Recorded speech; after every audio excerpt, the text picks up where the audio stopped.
Praise the Lord! Tayong lahat ay tumayo mga kapatid at tayo magsimula na sa Bible study.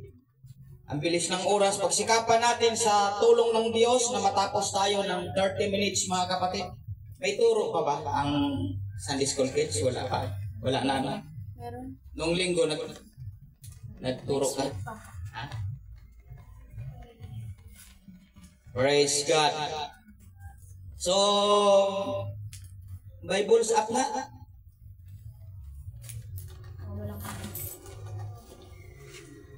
Ayun, may Bible doon.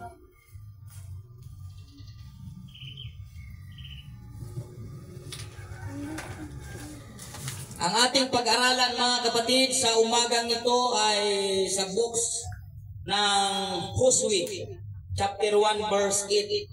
Yan yung ating tema mga kapatid sa Sunday School sa umagang ito. Praise God!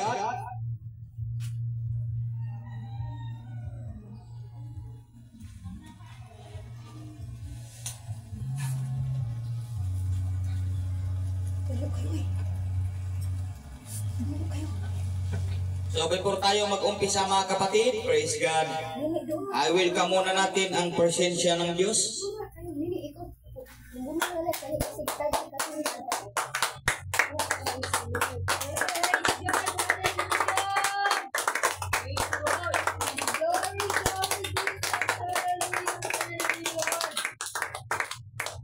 Praise the Lord, hallelujah.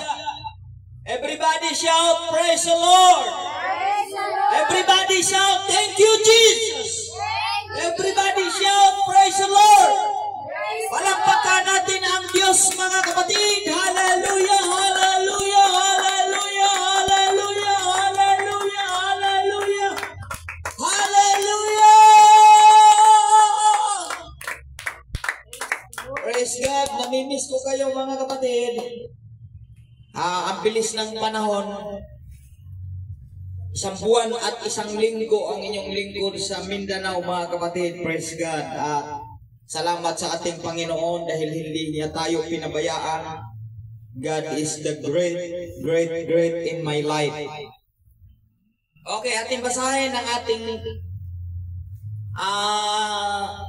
verse mga kapatid sa books ng Hosea.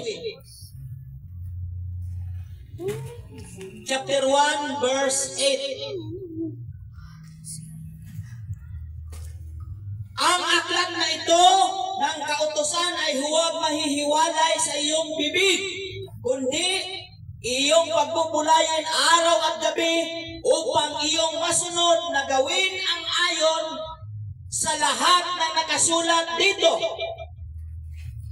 Everybody shout, sa lahat ng nakasulat dito.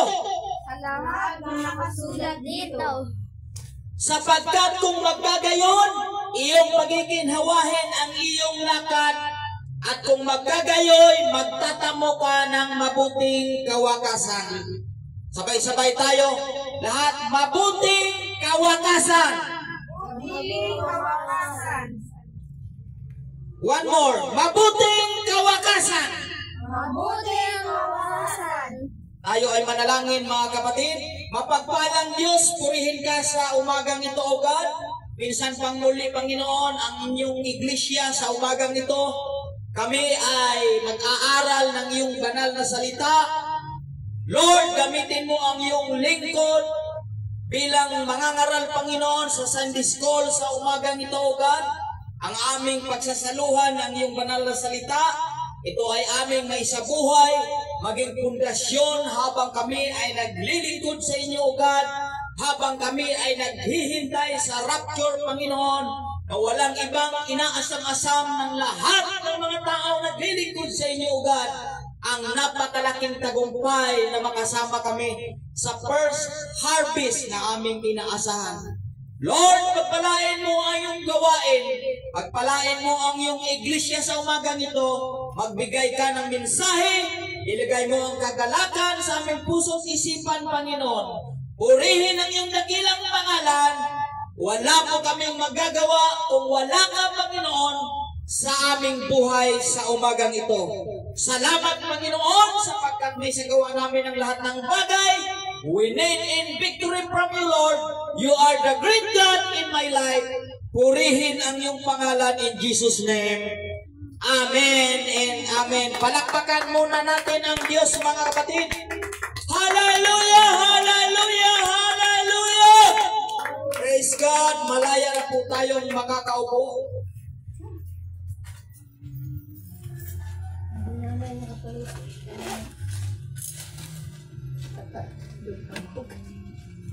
Okay na, ano? May Bible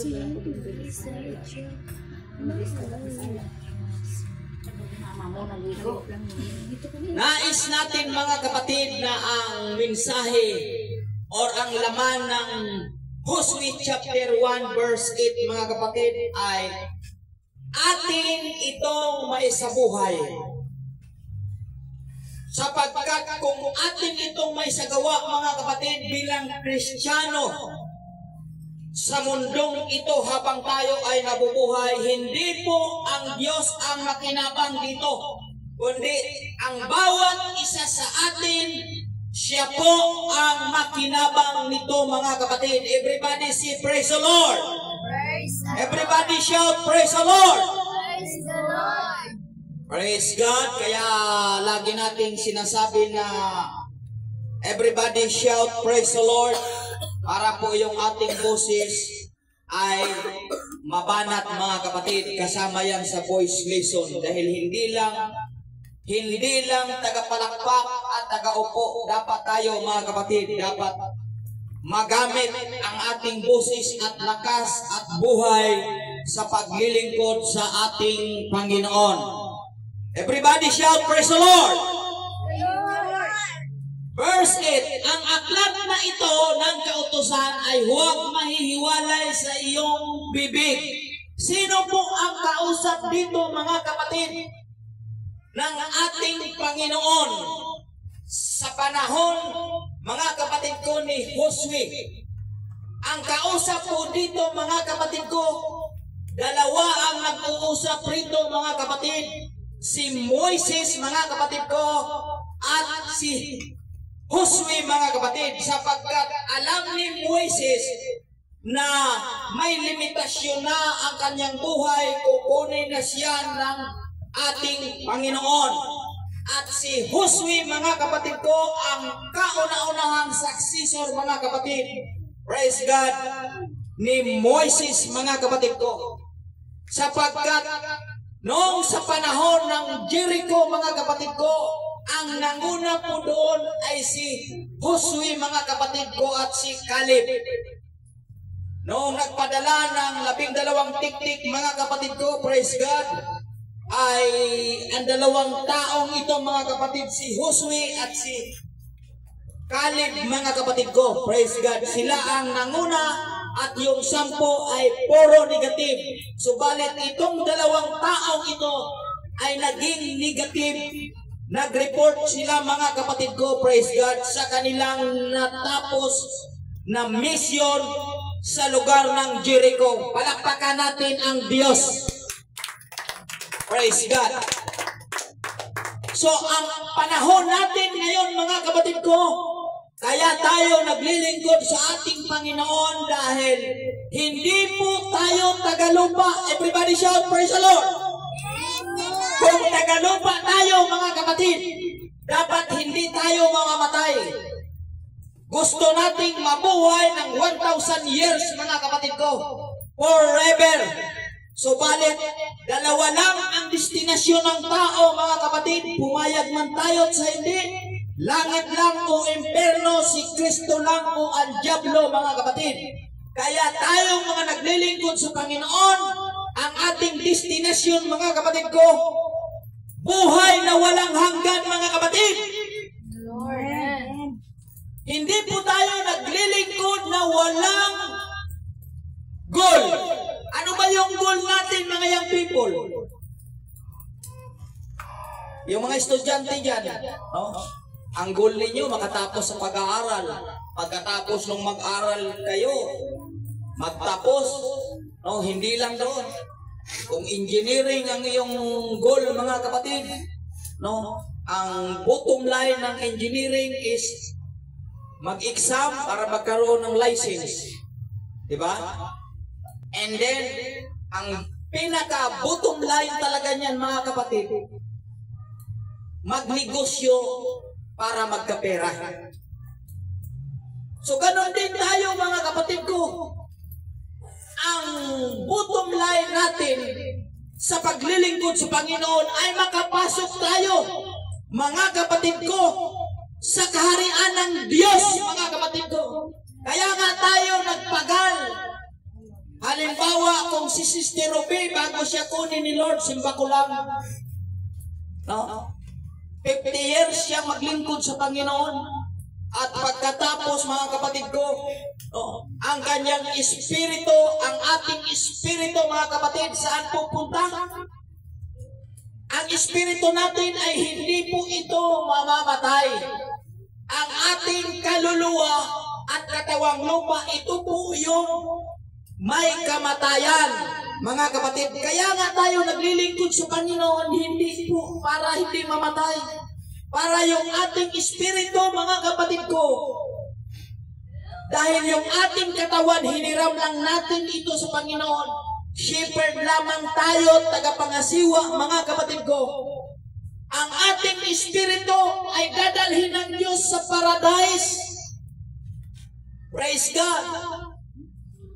Sa paradise, mga kapatid ko, ang unang destination ng ating espiritu, hindi po kaluluwa. Lagi natin tatandaan, mga estudyante, mga nanay, iba ang espiritu at iba ang kaluluwa. Everybody shout, praise the Lord. And then, ang malaking kasunod na pag-asa na hinihintay ng marami, mga kapatid ko, yung makasama tayo sa unang pagkabuhay. Ang sabi ng 1 Thessalonians chapter 2, no? Mapalad ang makasama sa unang pagkabuhay. Bakit may unang pagkabuhay? Alam natin na ang unang bubuhayin, mga kapatid ko, na nangamatay kay Kristo, mga kapatid ko, at yung nadatnang buhay, mga kapatid ko, praise God, sabay-sabay tayong kukunin ng Diyos. Irarapture ng Diyos, ikukuk up ng Diyos. Tayo po yung magiging first harvest ng Diyos.